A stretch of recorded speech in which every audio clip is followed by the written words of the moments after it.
Hi, I'm Grant, the founder of Memory Consulting, and this is probably the most asked question that I get. How do I motivate my remote workers? The owners of these companies have had no problems or little problems when they were in the office space, and then the lockdown caused everyone to work remotely, and now they're having tons of problems. And the owners believe that it's because they're distracted out there. And you don't have that close community to make sure that everyone's working. And so they need a way to stop them from being distracted so they can get back to work. But that is actually not the case. And there's an underlying reason why all your employees are not being motivated. But let's take a step back and take a look at what happened during the lockdown. So there was something else that happened that was really curious, is that domestic abuse cases actually went up during the lockdown. Now there's a lot of frustrations that happened because of COVID, but another big reason is because the couples had to be together. The lockdown forced them to be together. So they had these underlying problems, but because they could go see friends or because they could go to the bar or something like that, they didn't have to deal with them. They could just avoid it. So conversely, in the workplace, if there were problems, a lot of this could be dealt with by, staying stuck at the workplace and making sure that you got your work done. Or, hey, there's somebody right next to you who can help you with it. Or maybe there are problems and I'm being micromanaged, so I have to get my work done. Those aren't solutions to the problems. They were just Band-Aids. And so when you go to a remote work situation, if the problems are still there and there's no Band-Aids, that is going to make the employees unmotivated to work. And especially when you're at home, it's very easy to be distracted and just turn away from your work. And that's what you're seeing. So the solution is not some gimmick.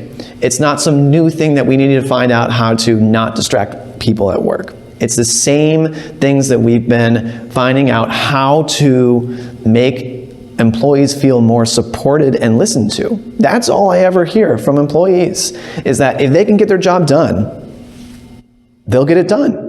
But if they are not being listened to or they're having problems with communication, that's when they disengage. So, the only three things you'll need to do, or the main three things you'll need to do. First, communicate.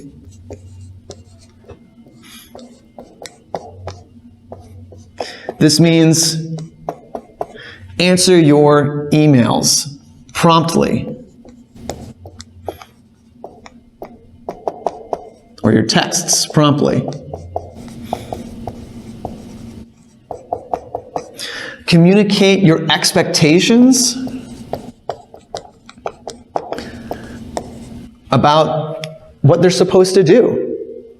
What's going to get them fired? What's going to get them promoted? What does a good outcome look like? What does a bad outcome look like? What's the timeline that you're expecting? Make sure you have an outline for all of these things so that your workers know what is to be expected from them.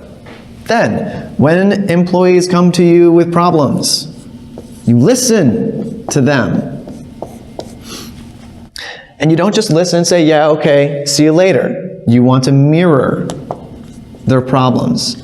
So what I'm hearing is that this is frustrating you at work and you can't get your work done because X, Y, Z. And they might say, yes, that's what I mean. Or, no, you don't get it right. It's this and this and this.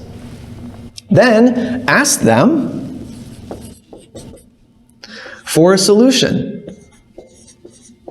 What would you do about this? What do you see that could help in this situation? And finally, you want to support them.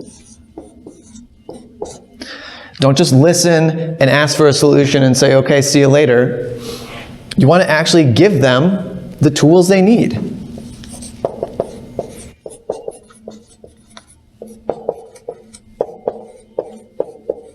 And if you can't give them the tools immediately, you want to start to brainstorm an alternative.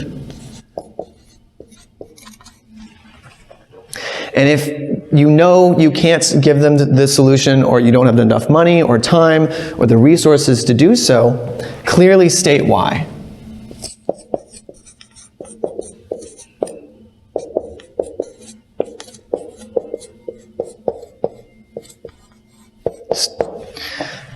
If you want to go even further from clearly saying why you can't, say, we don't have enough money at this time, this would take too much time, you might be able to say, but if we get another round of funding, or if we get more people in. But only do that if you're willing to follow through. So this might be frustrating for some of you to hear, because it's not just an app that you can use. You have to put effort into this if you want to make sure that your workers feel supported and listened to, and therefore feel motivated. But if you need help, that's what memory consulting is for. We can help you out to create these expectations and be a mediator between the employees and your managers to make sure that you're on track to support your employees.